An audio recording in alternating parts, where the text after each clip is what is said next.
Romanos capítulo 6. El título de este capítulo es Muertos al pecado, vivos en Cristo. ¿Qué concluiremos? ¿Vamos a persistir en el pecado para que abunde la gracia? De ninguna manera. Nosotros que hemos muerto al pecado, ¿cómo podemos seguir viviendo en él? ¿Acaso no saben ustedes que todos los que fuimos bautizados para unirnos con Cristo Jesús, en realidad fuimos bautizados para participar en su muerte? Por tanto, mediante el bautismo fuimos sepultados en él en su muerte, de modo que, si así como Cristo resucitó por el glorioso poder del Padre, también nosotros andemos en una vida nueva.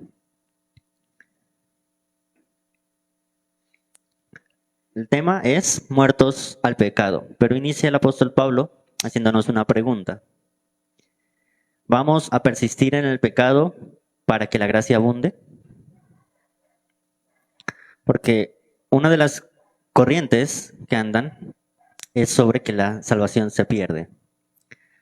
Desde nuestra doctrina sabemos y estamos convencidos de que la salvación no se pierde.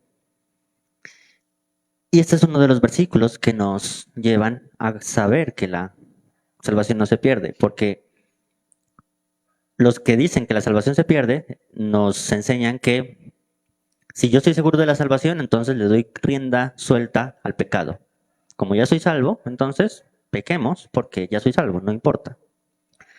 Pero el apóstol Pablo dice, ¿vamos a vivir y persistir en el pecado para que esa gracia abunde? Que nos responde él mismo. De ninguna manera. De ninguna manera, nosotros que hemos muerto al pecado. Se supone que el que cree en Jesús, el que se llama ser cristiano, nació de nuevo. El único que es salvo es el que nació de nuevo. El que tiene la seguridad de la salvación es el que nació de nuevo. Y el que nació de nuevo murió al pecado. Entonces dice, no podemos seguir pecando para decir que la gracia abunde. Como la gracia abunda tanto, entonces hagamos que abunde más. Pequemos para que esa gracia me llegue más, ¿no? Para que, como al hijo que más ama es al más rebelde es al que más se ama, entonces pequemos más para que más abunde esa gracia, para que más abunde ese amor. Y Pablo dice, de ninguna manera. Se supone que nosotros somos nuevas criaturas, que nosotros ya estamos muertos al pecado. Pero estamos muertos al pecado ¿en qué sentido? ¿Cómo estamos muertos al pecado? ¿Ya no pecamos? ¿Esto quiere decir que somos totalmente santos como Dios?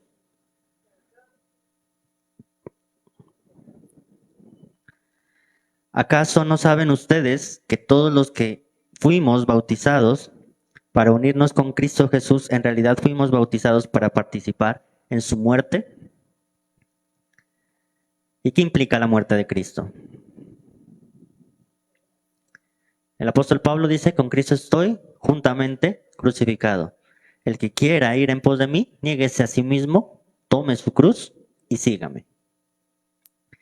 Tome su cruz y sígame no es lo que predica el catolicismo, tome su cruz tal cual, física, y vaya a hacer las lajas, o tome su cruz y téngala aquí, yo ya la tengo aquí, estoy practicando. No es tome su cruz literal, es tome su cruz, tome su carne, tome sus circunstancias, tome su vida y ríndala a Cristo. Tome las debilidades, tome su pecado y ríndalo a Cristo. Con Cristo estoy juntamente crucificado, porque Pablo tenía también la certeza de que estaba juntamente crucificado con Cristo, y el proceso de estar juntamente crucificado con Cristo no es solamente estar en la cruz, es todo el proceso que llevó la cruz. Y el proceso que llevó la cruz, ¿qué conllevó? Primero, persecución. Antes de todo, persecución.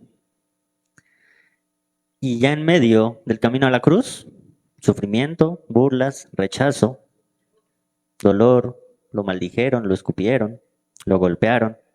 Y finalmente llegó a la cruz. Para entender quiénes somos en Cristo debemos entender la cruz. Debemos saber quién es Cristo y por qué murió. Pero la palabra nos dice que nosotros estábamos muertos en nuestros delitos y pecados. Y en Cristo, esa muerte, ¿qué pasa con esa muerte? Nos redimió y la muerte fue vencida. Jesús venció la muerte. ¿Y Jesús en qué forma venció la muerte? La venció él resucitando, diciéndole a la muerte, ya no tienes poder, ahora tomo el poder yo. Y el Espíritu Santo resucitó a Cristo. Pero es solamente la muerte física, la muerte espiritual. Por la ley solamente teníamos acceso a qué? A la condenación, a la muerte, porque la ley nos condenaba. ¿Para qué fue dada la ley? ¿Por qué fue dada una ley tan extensa y tan estricta? Para regular el comportamiento, para Dios mostrar su justicia, pero la ley fue dada para que no pudiera cumplirse. El motivo de la ley es, les doy esa ley para que ustedes miren quién soy yo como Dios y ustedes se den cuenta que son totalmente incapaces de cumplirla. Porque cuando se dan cuenta que son incapaces de cumplirla, tiene razón de ser que Jesucristo venga al mundo. De lo contrario, ¿para qué? Si yo soy suficientemente digno porque cumplo la ley, los fariseos se creían lo suficientemente dignos porque ellos decían, nosotros cumplimos la ley. Y los fariseos, los escribas, todos estos sacerdotes eran expertos en la ley y no cumplían la ley, distorsionaron la ley. Aparte de que no la cumplían, llegaron a distorsionar la ley. Y también a generar como una especie de indulgencias. Las indulgencias no las creó la Iglesia Católica, las creó los sacerdotes en el tiempo de Jesús. ¿Cómo eran las indulgencias en ese tiempo? Cuando Jesús los sacó a correazos a todos, porque vendían a un precio elevado los instrumentos, los elementos para el sacrificio. Y los pobres no podían acceder. O si accedían los pobres, los no tan pobres accedían a animales con defecto. Les vendían animales con defecto a los pobres. Hacían que los pobres ofrezcan sacrificio inmundo a Dios, solamente por dinero. Eso pasó en el tiempo de Jesús y Jesús los agarró a látigo a todos. Después, ¿qué pasó? La Iglesia Católica, las indulgencias. Tenían que pagar para tener acceso al cielo, aunque ellos creían en el purgatorio. De ahí vino esa corriente de las indulgencias, la Guerra Santa. Y con Martín Lutero se dio fin a eso y surgió el protestantismo. Y ahora nos llaman los hermanos separados. Y ahora el protestantismo, la corriente reformada, todo lo que es cristianismo, pentecostalismo y todas las ramas del cristianismo, como lo veíamos ayer, también se ha desviado. La fe se ha convertido en un negocio. La fe se ha convertido en cómo les vendo el evangelio. ¿Y cómo les vendo el evangelio?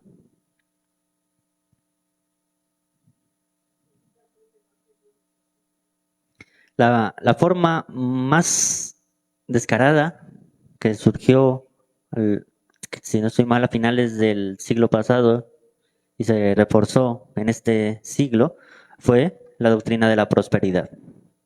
Cachito Luna, Guillermito Maldonado, los grandes apóstoles de apóstoles, que hoy lo único que hacen es estafar. Con la famosa revelación, Dios me revela que usted tiene que donarme su casa. Dios me revela que usted tiene que darme todas sus posesiones. Dios me revela que usted tiene que pactar para que tenga su esposo. Pero ya saben. ¿Quieren su esposo? Pacten. ¿Quiere su Alejandro que quiere su esposa? Pacte. Y lo ponen de esta manera, ¿no? ¿Qué tipo de esposo quiere? ¿Lo quiere feíto? Pues diezme poquito. Pacte poquito. Pero si lo quiere más guapito, entonces demos más. Eso es un tipo de indulgencia de nuestro tiempo. Ese es el ser el mercader de la fe que Cristo agarró al látigo en aquel tiempo. Porque estamos negociando con la fe y estamos pretendiendo vender el Evangelio.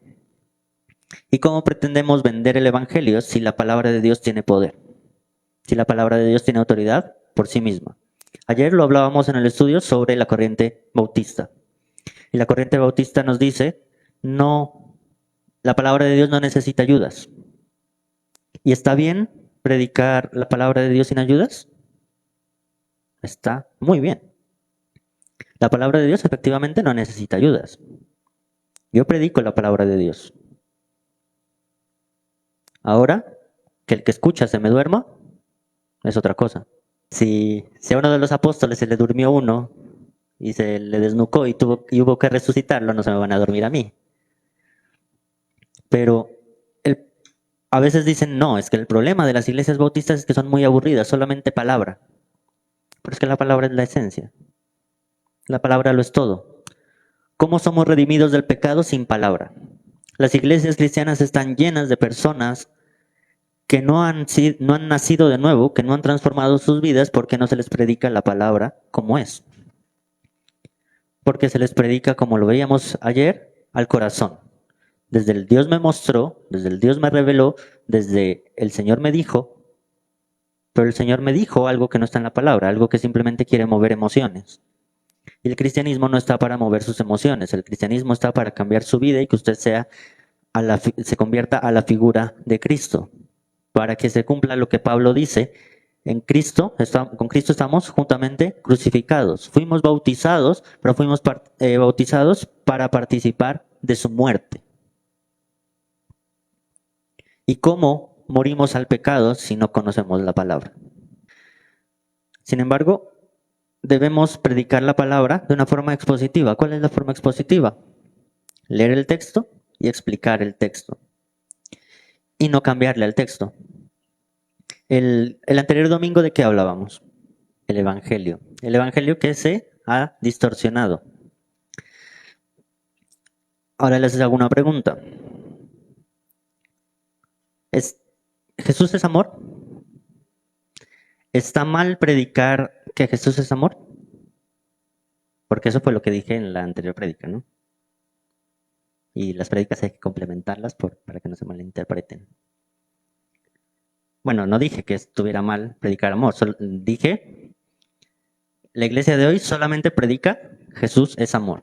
Y cuando salimos a evangelizar bajo el mensaje Dios es amor. ¿Y está mal evangelizar diciendo que Dios es amor? ¿Seguros? ¿Y está mal predicar desde el púlpito que Dios es amor?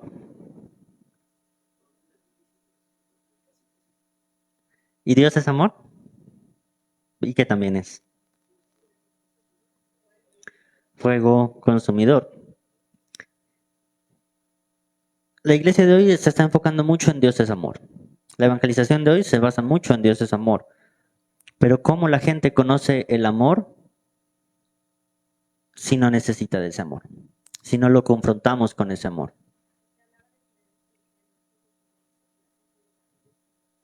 La esencia del evangelio es confrontar el pecado. Cuando nosotros le predicamos a las personas Dios es amor, la gente ¿qué piensa?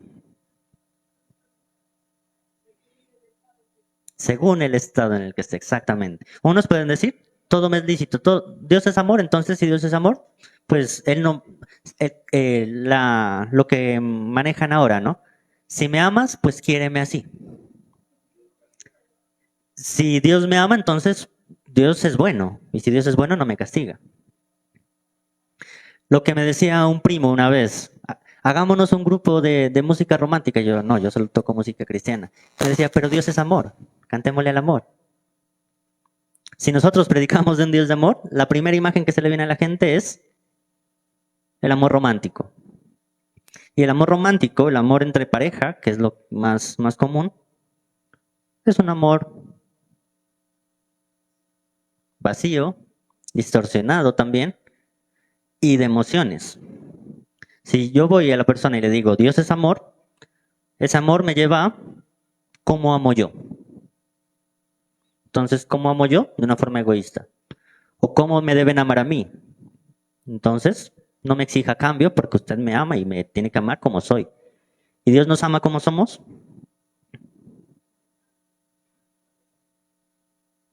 ¿Cuál es la diferencia entre Dios me ama como soy y Dios me ama a pesar de lo que soy? Porque la iglesia progresista hoy está diciendo, Dios me ama como soy. Así travesti me ama Dios. Y aquí en Paso ya tenemos iglesias progresistas. Esta comunidad, dicen, tengo acceso al amor de Dios porque Dios me ama tal como soy. Y Dios no nos ama tal como somos. Usted tal como es no le sirve a Dios.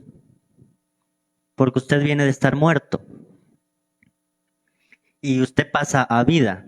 ¿Qué pasa cuando una persona está en la UCI, pasó mucho tiempo en la UCI, pasó mucho tiempo acostado? Imagínense los pacientes en cáncer, que se le hacen escaras, toca comprar colchones antiescaras, se pelan, se le hacen llagas por debajo, llegan hasta el hueso, llegan a la UCI y mueren.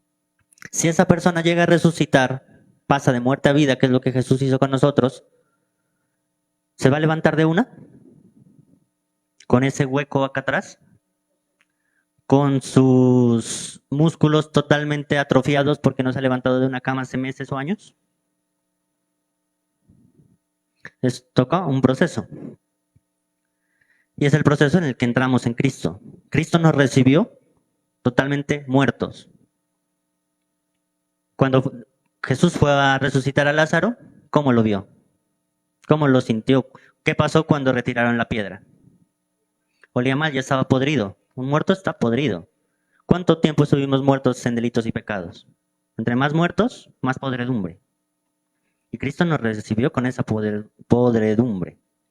Y ahora recibimos a Cristo y pasamos de muerte a vida. Pero pasamos de muerte a vida y ya no somos los santos, ya no somos los totalmente regenerados y ya no somos los que no tenemos ni una sola herida ni un agujerito en el corazón. Tenemos que empezar a sanar.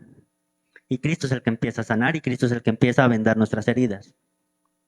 Entonces, si estábamos muertos y estábamos podridos y llegamos a Cristo podridos, no le podemos decir a Cristo, acéptame tal como soy, porque estamos podridos.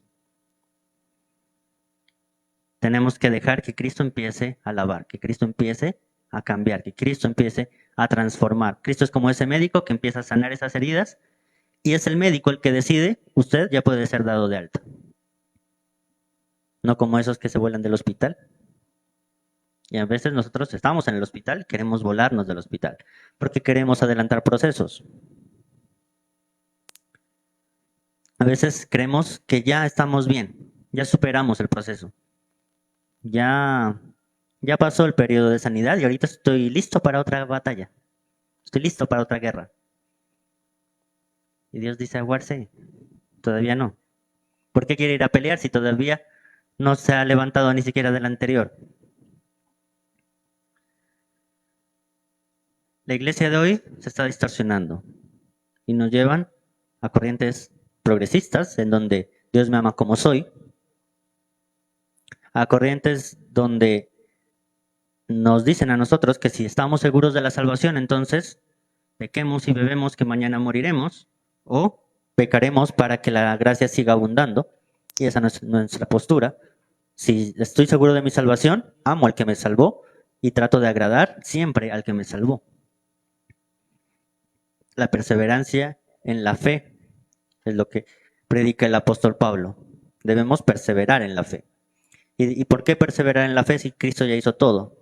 Y la corriente que dice no somos salvos, tenemos que perseverar para salvarnos, es la que dice la salvación se pierde porque en el momento en el que usted peque, se condena. Veamos el versículo 8 de Romanos 6. Nos dice, ahora bien, si hemos muerto con Cristo, confiamos en que también viviremos en Él. Pasamos de muerte a vida. Versículo 9. Pues sabemos que Cristo, por haber sido levantado de entre los muertos, ya no puede volver a morir. La muerte ya no tiene dominio sobre él. En cuanto a su muerte, murió al pecado una vez y para siempre. En cuanto a su vida, vive para Dios. Cristo vive para Dios. Nosotros somos la imagen de Cristo. Somos nuevas criaturas en Cristo. Debemos vivir para Dios. Versículo 11. De la misma manera, también ustedes considérense muertos al pecado. Si ya morimos al pecado, ya no hay juicio. Si ya morimos al pecado es porque somos nuevas criaturas. Y si ya morimos al pecado, así como Cristo murió una vez y ya no puede morir, volver a morir, nosotros, si pasamos de muerte a vida, ya no podemos volver a morir. Por lo tanto, estamos seguros de nuestra salvación. Ya no podemos volver a la muerte del pecado. El que es, nunca deja de ser y vuelve. Y si se va y no regresa es porque nunca fue.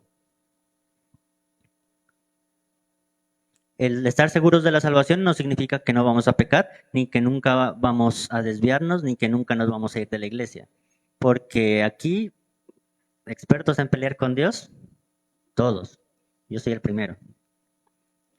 Yo nunca me he ido de la iglesia, siempre he estado ahí. Pero el proceso no es igual para todos. Hay tibieza, sí. Y la tibieza se le empieza a trabajar con la palabra. Solo que escuchamos tantas voces que un pastor me dice, no, es que no es tan malo. Puede irse al mundo y darse licencia y eso reafirma su fe. ¿Será que reafirma su fe? Eso es como decirle a mi pareja, vete, consíguete unos novios más para que reafirmes el amor que me tienes. Así somos. Pretendemos reafirmar nuestro amor con Dios y decir, voy a darme una vueltica por el mundo a ver si de verdad soy cristiano. O voy a darme una vueltica por el mundo a ver si de verdad Dios me ama y a ver si me va a traer. No se arriesgue porque puede quedarse allá.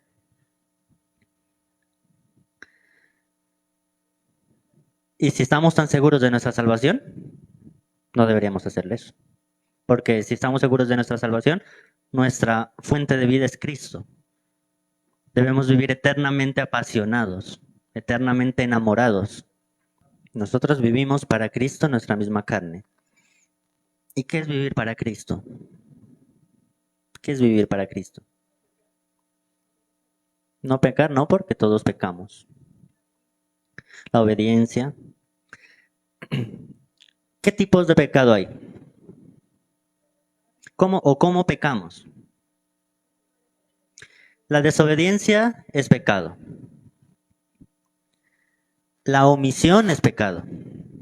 La Biblia dice, si usted sabe hacer lo bueno y no lo hace, le es contado por pecado. ¿Y en qué omitimos? Dios me llamó a ser pastor y yo no predico su palabra. ¿Es pecado? Tengo un llamado. Soy evangelista, soy profeta. ¿Qué más soy? Cualquier don dentro de la iglesia.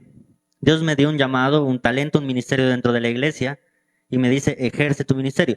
Si Dios me da un don, no me lo das para gloria mía, para decir yo tengo el don. Si Dios me da el don es para decir, úsalo para mi gloria. Es para el beneficio de otros y para crecimiento y edificación del cuerpo de Cristo.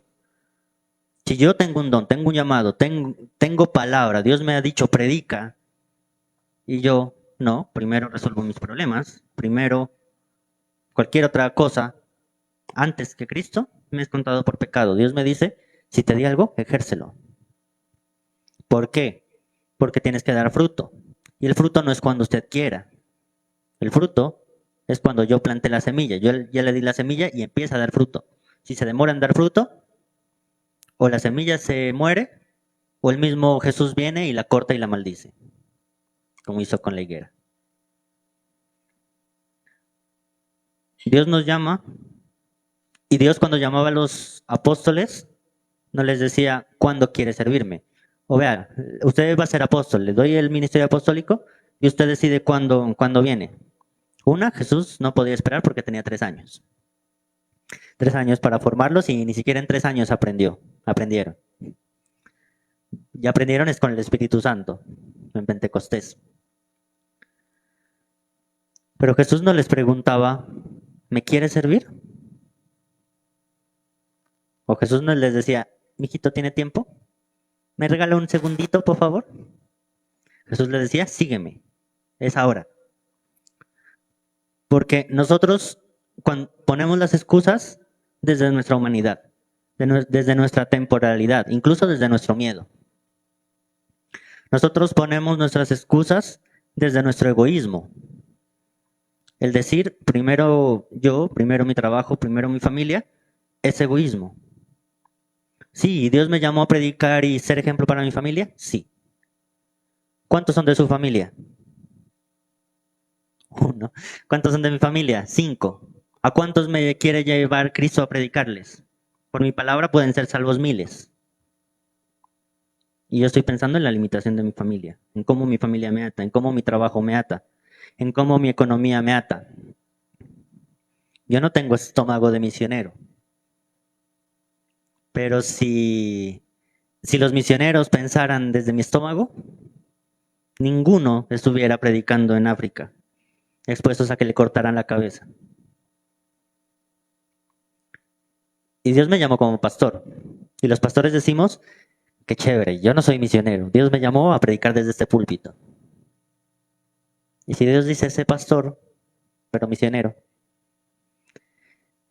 ¿cuál fuera mi respuesta a ustedes que me conocen? Yo le digo de una, pero Señor, ¿y mi migraña? Yo no puedo aguantar hambre. Y me duele la espalda. Ya estoy a los 30 y mi espalda ya no me da.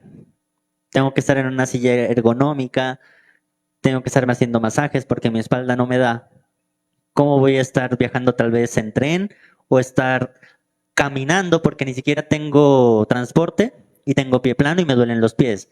El anterior domingo fuimos a la Gastrodiversa y me decían, ¿por qué camina chistoso? Es que me duelen los piecitos. Porque no me dan los pies. Yo podría responder desde mí, desde mi condición, desde mis limitaciones. No, es que me duelen los piecitos y caminar tanto en el desierto, en la selva, tal vez no. No, señores, que si no tengo mis 3 comidas al día me da migrañita. Ahorita tengo migrañita y estoy aquí. Excusas hay las que queramos. Pero Dios dice, es ahora. Si te doy un don, ejércelo. Porque de lo contrario, se seca. Ejerza y practique. ¿Por qué? Porque si, como el estudio, si yo me leo un libro ahorita, muchos tienen la capacidad y con una lectura ya quedaron expertos. Otros tenemos que leerlo, releerlo y después salir y practicarlo. En el derecho es así, ¿no? Leemos un libro de derecho y decimos, ya lo estudié. No, pero vamos a estudiar más. Entonces, ahora sí estudiamos lo más profundo. Vamos a la jurisprudencia. ¿Y qué dice la jurisprudencia? ¿Y qué dice la doctrina? ¿Y qué dice el derecho comparado? Listo, ahora ya estudié todo y soy experto. Ahora vamos a la práctica. Voy a la práctica, pongo una demanda bajo esta teoría del libro y el juez que me tocó no se leyó ese libro. El juez que me tocó me dice, por ahí no es. Y presento otra demanda y el otro juez me dice, por ahí sí es. Y tengo 2 posturas. Y cada juez tiene su postura. Y uno me niega la demanda, otro me la rechaza y otro me la inadmite. Y otro me la pasa. ¿Y qué tengo que hacer? Adaptar mi conocimiento a lo que tengo que aplicar. O me la doy de orgulloso y me pongo a pelear con el juez, o modulo y hago que las cosas funcionen. Si Dios me da un don, me lo da hoy. ¿Cómo me lo da? Prácticamente en ceros. Empiece a formar ese don, empiece a formar su ministerio.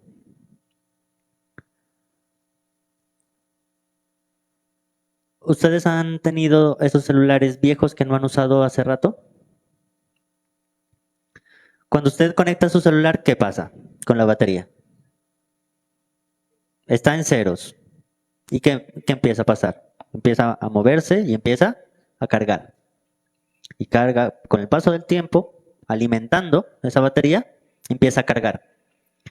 Pero ¿qué pasa si usted tiene una batería en ceros? Y usted dice, dentro de 10 años la voy a cargar. ¿Han cargado un celular viejo?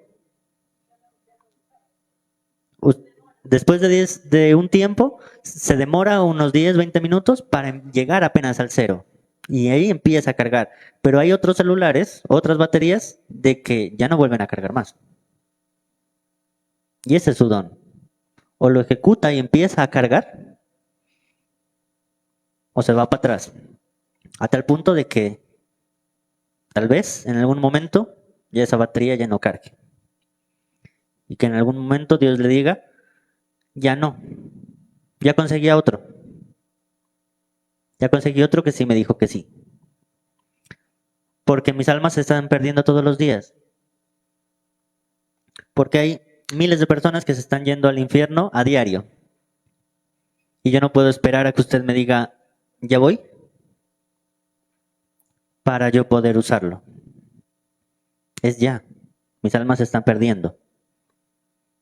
Quiero usarte para que salves, para que seas un instrumento para que Jesús pueda entrar a la vida de esas personas y las personas sean salvas. Y aquí viene la otra. La omisión es pecado, pero también la negligencia es pecado. Proverbios lo dice.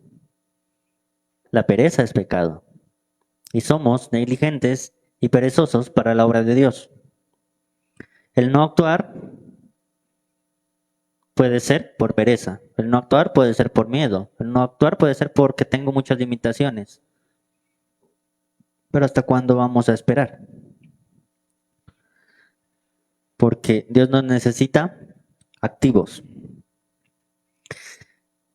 Nosotros éramos, de acuerdo a la palabra, esclavos del pecado. ¿Cierto? Éramos esclavos. ¿Y ahora somos esclavos de Dios? Romanos 6, 15. Romanos 6, 15. ¿Qué dice? Ahí inicia con otro título y dice esclavos de la justicia. Siervos de la justicia. Entonces, ¿y qué versión tienen? ¿La Reina Valera? Bueno, leámoslo en esta versión y contrastamos con la versión que ustedes tienen. Entonces, ¿qué? ¿Vamos a pecar porque no estamos ya bajo la ley, sino bajo la gracia? De ninguna manera. ¿Acaso no saben ustedes que cuando se entregan a alguien para obedecerlo, no son esclavos de aquel a quien obedecen? Claro que lo son, ya sea del pecado que lleva a muerte o de la obediencia que lleva a justicia. Versículo 17. Pero gracias a Dios que aunque antes eran esclavos del pecado, ya se han sometido de corazón a la enseñanza que les fue transmitida. En efecto, habiendo sido liberados del pecado, ahora son ustedes esclavos de la justicia. ¿Qué dicen en la otra versión? Siervos de la justicia. ¿Y qué dice que somos respecto al pecado?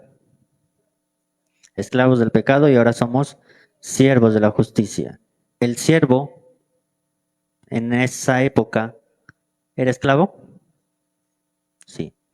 ¿El siervo está sujeto a su amo y hace todo lo que su amo le dice? Sí.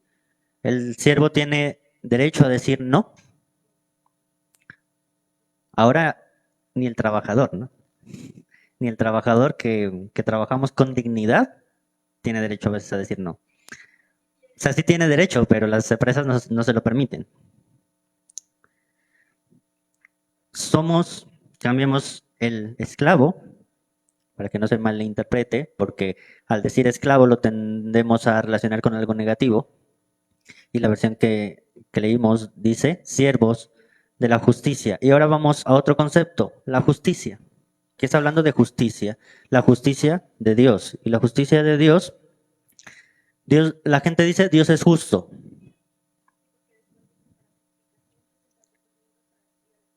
Ujú. ¿Dios es justo? Y les hago una pregunta. Si Dios es justo, ¿por qué a usted la sana y a mí no? Exactamente. Si Dios es justo, ¿por qué a uno lo sana y a otro no?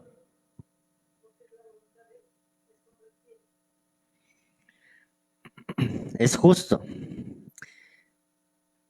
Los que bajo nuestro sistema de justicia nosotros podemos decir, si Dios es justo, ¿qué es lo que busca la humanidad en este tiempo? El progresismo, el socialismo o el comunismo. Y dicen Jesús es comunista, Jesús es socialista, porque Jesús nos da a todos por igual, ¿segurísimos? ¿Jesús nos da a todos por igual? Bajo ese sistema, Jesús es injusto. Cuando Jesús fue a resucitar a Lázaro, pudieron venir multitudes a reclamarle por qué lo resucitas a él y no me resucitaste a mi hijo, a mi hija, a mi hermano, a mi padre. Jesús es justo, Dios es justo. Y el sistema de justicia de Dios es diferente al nuestro. Nuestro sistema de justicia a veces tira más a la equidad. A todos recibamos por igual. ¿Y cómo vamos a recibir por igual si no todos se lo merecen? Por igual. Dios nos da algo a todos por igual. ¿Qué es? ¿La vida? ¿Otra cosa? No, la fe viene después de qué? Del oír. Y antes del oír la palabra de Dios, ¿eso se llama qué? Llamamiento. Dios nos llama a todos por igual. Y nos llama a todos por igual. ¿Y después qué pasa? ¿A quiénes? ¿Quiénes son los que nacen de nuevo? Quienes responden al llamamiento y son dotados de fe para salvación. Dios es justo por llamar a todos por igual. Dios es justo por no salvar a todos. ¿Sí?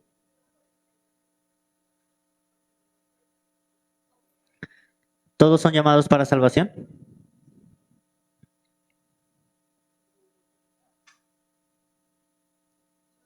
A ver los frutos de ese discipulado. ¿Todos somos llamados? ¿Y todos somos llamados para salvación? ¿Para salvación? Sí. Porque los que hablan de la predestinación, unos dicen que muchos fueron ya predestinados para ser condenados. Y que Judas fue predestinado desde antes de la fundación del mundo para entregar a Cristo. Ahí estaríamos hablando de un Dios injusto. De un Dios que escogió a una persona para que esa persona se condene. La predestinación viene por otro lado. ¿Cuándo somos predestinados? ¿Cuándo? Cuando aceptamos el llamamiento. Somos predestinados para salvación y accedemos a la salvación. Los que respondieron al llamado. Y ahí viene la regeneración, la justificación, la salvación, la santificación y todo lo demás. Y Dios es justo. Y Dios es tan justo que dice, la decisión de responder al llamado es suya. Libre albedrío. Y Dios es tan justo de decir, usted ingresa a mi sistema de justicia. Si usted, ¿qué pasa con un, pongámoslo así, los indígenas tienen jurisdicción especial. Ellos, pongámosle de esta forma, abusan de un niño y ¿cuál es la consecuencia? 3 juetazos. Listo. Pero el indígena dice, no, yo me quiero someter a la justicia ordinaria. Y a la justicia ordinaria le dice, me invento, 30 años de cárcel. Y eso sí está en Colombia. Si está en otro país, pena de muerte o le amochan el miembro. Lo castran, pues. En otros países, si usted roba, le cortan la mano. Hacen justicia por su propia mano. Y ese indígena dice, me someto a la justicia ordinaria. Si se somete a la justicia ordinaria, no es como usted quiera. Ya es como la justicia ordinaria lo destine. Ahora, usted dice, quiero someterme a Cristo. Me someto a tu sistema de justicia. Si me someto a tu sistema de justicia, ya no es, usted me debe querer como soy. Ahora yo debo hacer todo para que Él me quiera como su palabra dice que tengo que ser. No es a mi capricho, no es como yo quiera o como yo soy. Así soy, así soy. No. Ahora es como Dios quiere que yo sea. ¿Y cómo quiere que Dios sea? Hay una carta de ¿cuántos libros tiene el Nuevo Testamento? Libros. ¿Cuántos libros tiene la Biblia? 66. 66 libros tenemos para saber cómo Dios quiere que seamos. 67. 66. 27 el nuevo. Y 27 el Nuevo Testamento, donde miramos con claridad la figura de Cristo para saber cómo debemos asemejarnos a Cristo. Entonces, ¿Dios nos acepta tal como somos? No. Y debemos, si ya estamos muertos al pecado,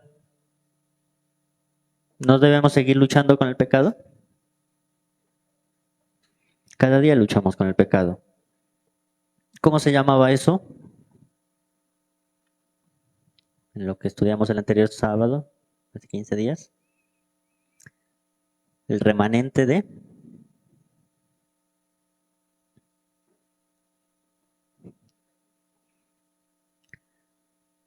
Nosotros somos nacidos de nuevo, pero queda un remanente de corruptibilidad, de injusticia en nosotros. Lo que el apóstol Pablo llama, yo quiero hacer lo bueno, pero no puedo hacer lo bueno. Quiero hacer lo bueno, pero hago lo malo. Si el apóstol Pablo dice, yo quiero seguir haciendo lo malo, yo quiero hacer lo bueno, pero hago lo malo, y mi carne me llama a hacer lo malo, el apóstol Pablo que dice, estoy con Cristo juntamente crucificado, tiene tendencia a seguir haciendo lo malo. El que se atrevió a decir, ya no vivo yo, más Cristo vive en mí, dice, lo que aborrezco, eso hago. ¿Por qué nos creemos tan buenos? Y creemos que ya, lo logramos. Seguimos en un cuerpo corruptible. Seguimos en una condición pecaminosa. ¿Y de dónde surge el pecado?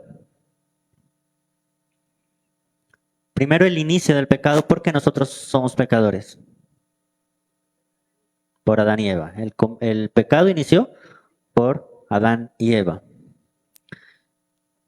Y nosotros arrastramos con pecados también de nuestras generaciones, que debemos cortar. Ni siquiera iniciamos 0 kilómetros para decir voy a empezar a contar desde mis pecados. Ya cargamos con consecuencias de nuestros antepasados, que debemos cortar. No que nos cuenten para condenación, que nos cuentan como injusticia y como cadena, y que debemos cortar. Y ahora, el pecado que nosotros cometemos, ¿de dónde surge? De la concupiscencia de nuestro corazón. Y mientras tengamos corazón, siempre va a haber tendencia al pecado. Así que, ¿Dios es amor? Sí, volvemos al inicio. Tenemos una concupiscencia en nuestro corazón que va a estar ahí jalando siempre. Tenemos una incapacidad de cumplir la ley que va a estar siempre. Y el evangelismo debe ser ley y gracia. La ley, como lo decíamos el domingo pasado, no está derogada. Está para mostrarnos nuestra incapacidad de cumplirla y la necesidad de Cristo para hacernos salvos. Y el mensaje es, ¿Dios es amor? Sí. ¿Y por qué es amor? Dios es amor porque me libra de la muerte. Esa es la respuesta. No hay más. La máxima esencia del amor de Dios es que me libró del pecado y de la muerte. Y si predicamos del amor de Dios, debemos predicar que nos libró del pecado y de la muerte, porque es de lo único que Cristo nos quiere librar, porque lo demás simplemente es una añadidura más. Si somos libres del pecado y de la muerte, dejamos de ser esclavos y pasamos a ser siervos de justicia. Y Dios dice, a libertad los he traído, a libertad los he llamado. Ya no somos esclavos. El pecado nos esclavizaba. Dios, Jesús, nos trae a libertad. Prediquemos lo que es, prediquemos el evangelio que salva. No prediquemos un evangelio que trae a las personas a un club social, que trae a las personas a un Cristo que soluciona problemas, a un Cristo que soluciona tu vida, porque la solución a tus problemas, la solución a tu vida es la libertad del pecado. Cuando somos libres del pecado, somos libres de todo.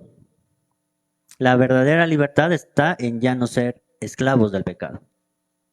Y cuando dejamos de ser esclavos del pecado, ahora sí podemos empezar a generar nuevas cosas para nuestra vida.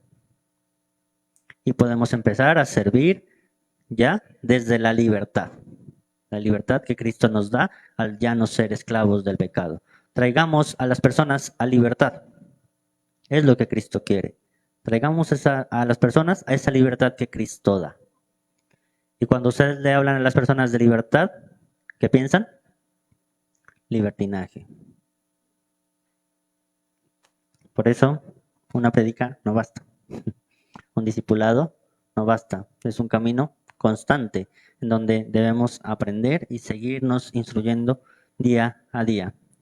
Pero que entendamos que el eje central es que debemos predicar ese evangelio que trae libertad y no disfrazarlo, no maquillarlo, sin caer en esa tendencia a juzgar a la persona, en esa tendencia a hacer que aborrezcan el evangelio porque solo es juicio.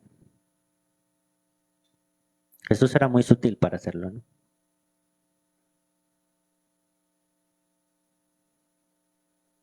Algunas veces sí, algunas veces no. Cuando sanó a la mujer y le dijo, vete y no peques más, ¿le señaló su pecado? Sí. Pero no le está diciendo, tú eres esto, esto y esto, maldito sois con maldición, condenada estás y te vas a ir al infierno. Y a veces metemos un terrorismo. Él la amó y le dijo, vete y no peques más. Le mostró su amor y le mostró que la hizo libre, no solo de la enfermedad, sino también del pecado. Ahora, como es libre del pecado, vaya si no peque más.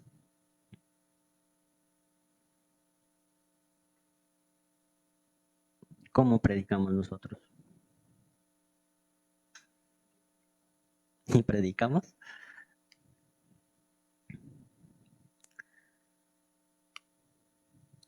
A veces nos limitamos a decir, Cristo no te juzga, tranquilo, Cristo no te juzga. Una persona venía y me decía, pero es que le fallé a Dios. Listo, le fallaste a Dios. ¿Y ahora qué?